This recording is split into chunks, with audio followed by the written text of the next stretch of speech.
हरि ओम। तो गत कक्षा में हमने दैर्घ्यमान पढ़ा था और उसके श्लोक भी उच्चारण करके स्मरण करने का प्रयास किया था। वर्तमान कक्षा में हम धान्यादिमान के बारे में कुछ सीखने की प्रयास करेंगे। तर्हि अस्मिन् क्रमे पुनः श्लोकानाम् उच्चारणम्। इन्द्रवज्रावृत्तस्य अत्र श्लोकाः। अत्र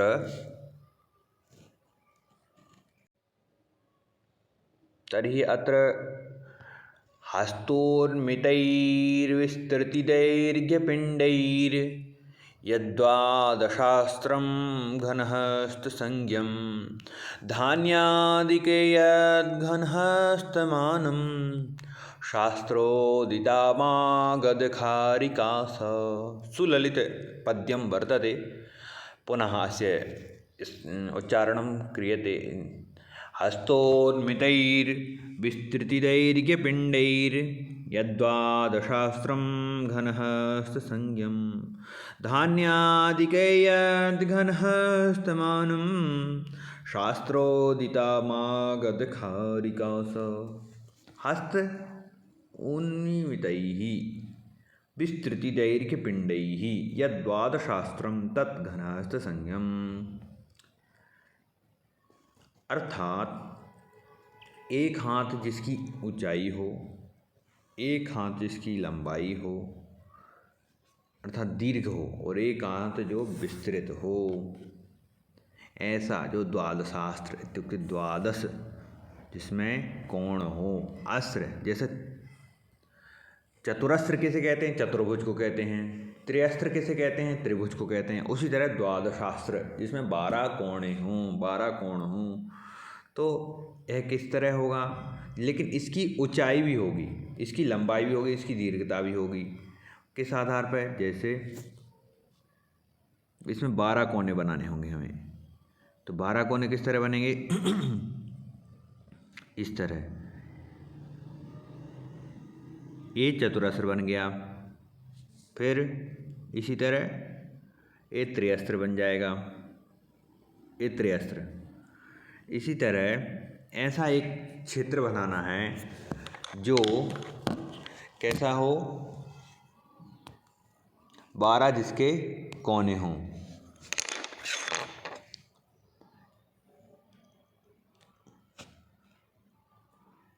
अब यहाँ पर ध्यान देने वाली बात ये होगी कि 12 कोण इत्युक्ते पहले षटकोण बनेंगे। षटकोण बनाएंगे हम, 1 2 इसे मिलाते, फिर 3 4 5, इस तरह ये षटकोण ऐसे बनेगा। इसमें थोड़ा सा समस्या आ रही है। इसको पृष्ठ पर प्रयास करेंगे पेज के ऊपर बनाने पर, तो वहाँ पर ये ठीक तरीके से बन जाएगा। लेकिन ध्यान यहाँ पर ये देना होगा कि यह 3D में होगा। यहाँ पर तो हम सिंगल 2D में बनाने का प्रयास कर रहे हैं, लेकिन जब भी बनाएंगे तो वह एक कंटेनर की तरह होगा। जैसे कोई भी, जैसे चावल भरने के लिए एक हम डब्बे का प्रयोग करते हैं, वो चौकोर होगा अथवा गोल होगा। उसी तरह ऐसा एक डब्बा निर्मित होता था प्राचीन काल में जिसके 12 कोने होते थे। जैसे 6 कोने होते थे, 6 को 2 बार फिर और विभाजित कर दो, 6 के बीच में एक एक कोना और बना दो। इस तरह उसमें 12 कोने होते थे, अर्थात वो गोल टाइप का होता था और उसमें उसकी संज्ञा होती थी घनहस्त। अब इधर यहाँ पर एक विशेष बात है कि घन का तात्पर्य क्या है, तो आगे जा कर के वर्गमूल और घनमूल की चर्चा पर आने पर घन की चर्चा होगी। वहाँ पर कहा गया है समत्रिघात घन उच्यते, जिसमें 3 घात जब करेंगे तो घन उसकी संज्ञा होती है। फिर धान्यादिके यद घनस्थमानम शास्त्रोदिता मागध खारिका स।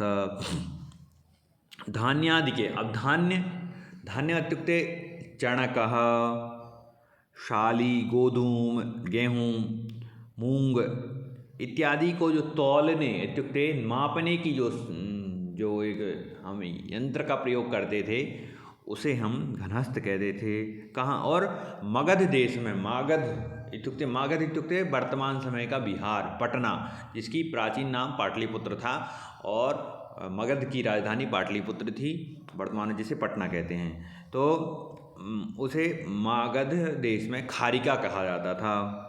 तो एक घनहस्त बराबर एक खारी। आगे है हस्त परिमितैः विस्तार दैर्घ्य स्थूल्यै कृत्वा। हस्त परिमित, एक हाथ लंबा, एक हाथ चौड़ा, एक हाथ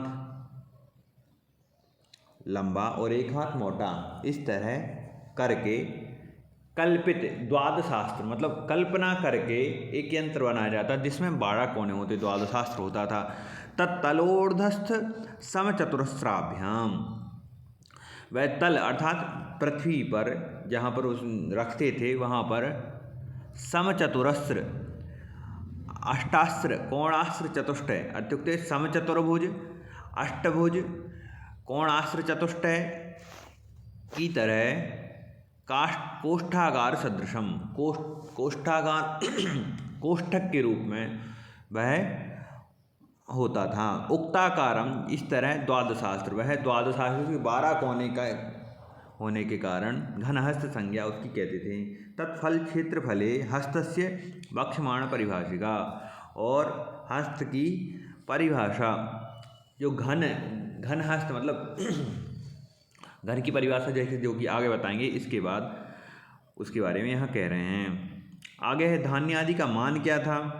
तो धान्य आदि के मान में कह रहे हैं, इसका हम उच्चारण करेंगे। धान्यादि मानम द्रोणस्तु खार्या खलु षोडशांशः स्यादाढको द्रोण चतुर्थ भागः प्रस्थश्चतुर्थांश इहाडकस्य प्रस्थांगिराद्यै कुडवा प्रदिष्टः।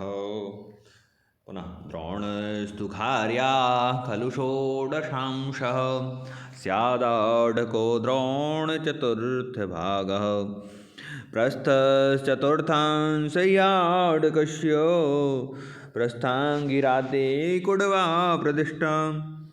यह खलु खार्या षोडशांश, खारी अर्थुक्ते जो घनहस्त संज्ञा थी उसका जो 16वां भाग द्रोणः कथ्यते, तस्य षोडशः अंशः द्रोणः, और द्रोणस्य चतुर्थ भागः आढका, द्रोण के चतुर्थ भाग को आढक कहते थे, और आढक के चतुर्थ भाग को प्रस्थ कहते थे, और प्रस्थ के चतुर्थ भाग को कुडवः कहते थे। जैसे देखें यहाँ पर घनहस्तः इत्युक्ते खारी, अनंतरम किम, अनंतरम खारी, एक खारी बराबर 16वां अंश द्रोण का 16वां अंश। यहाँ पर ऊपर से नीचे की ओर जा रहे हैं, तो यहाँ पर जैसे कि लिखा है एक खारी बराबर 16, पुनः नीचे लिखा है एक द्रोण बराबर आढक, एक द्रोण में कितने 4 आढक होते थे। उसी तरह यहाँ पर कहा है एक आढक में 4 प्रस्थ, पुनः एक प्रस्थ कितने का कुडव का 4 कुडव का। फिर अब यहाँ प्रस्थ तक तो संज्ञा है, किंतु इसके आगे यह संज्ञा अन्य ग्रंथों में मिलती है, उसके बारे में हम जानेंगे। जैसे एक प्रस्थ में कितने कुडव 4 कुडव, और एक कुडव में 4 पल, और एक पल में 4 कर्ष, और एक कर्ष में 4 शाण, और एक शाण में शाणः, 4 मास होते थे। इस तरह धान्य की मापने के यंत्र हमने बनाए थे, पात्र विशेष। आगे है यवन प्रचारित मानानी। तो पादो निगद्याणकतुल्यटंकै द्विसप्ततुल्यैः कथितोऽत्र शेरः मणाभिधानं खयुगैश्च शेरैर्धान्यादितौल्येषु तुरुष्कसंज्ञा द्विसप्ततुल्यैः।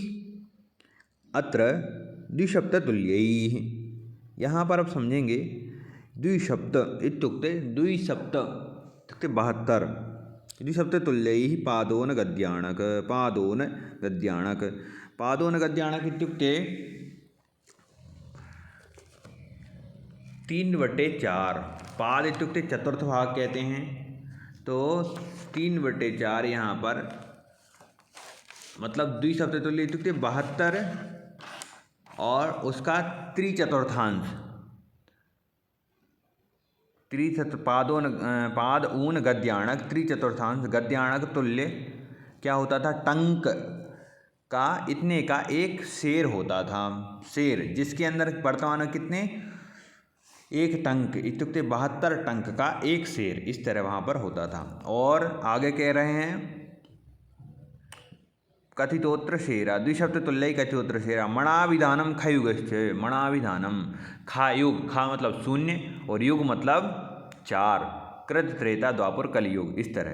तो अंका नाम वामतो गति अर्थात शून्य आ जाएगी बाद में और युग आएंगे पहले, क्योंकि 40। तो 40 शेर का एक मण होता था।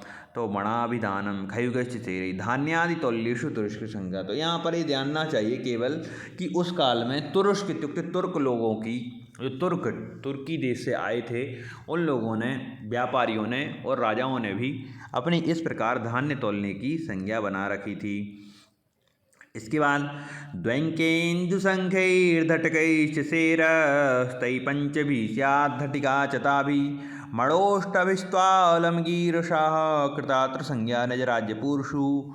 द्वैंकेन्दु, द्वैंकेन्दु इत्युक्ते द्वि अंक इत्युक्ते 9, इंदु इत्युक्ते 1, अंका नाम वामतो गति अर्थात द्वि जो है वो अंत में आ जाएगा और अंक मतलब अंक कितने होते हैं, 1 2 3 4 5 6 7 8 9, तो वो 9 संख्या आ जाएगी। और इसके बाद द्वैंके इंदु, इंदु मतलब कितनी संख्या, इंदु की 1। तो इस तरह अंकों के द्वारा द्वैंकेन्दु से हम ले लेंगे 192। तो द्वैंकेन्दु संख्यई, द्वैंकेन्दु संख्यई इत्युक्ते इतने का, इतने घटक का एक शेर होता है, इतने घटक का एक शेर होता है। तई पंचभी, और वो जो एक शेर होता है, ऐसे 5 शेर मिलाकर एक घटिका होती है, एक धटिका, और 8 धटिका का एक मन होता है। ताभि अष्टभि मणः स्यात् एताः संज्ञा निज राज्येषु पुरेषु प्रचालिता। केन आलमगीर शाह, आलमगीर शाह नामक राजा ने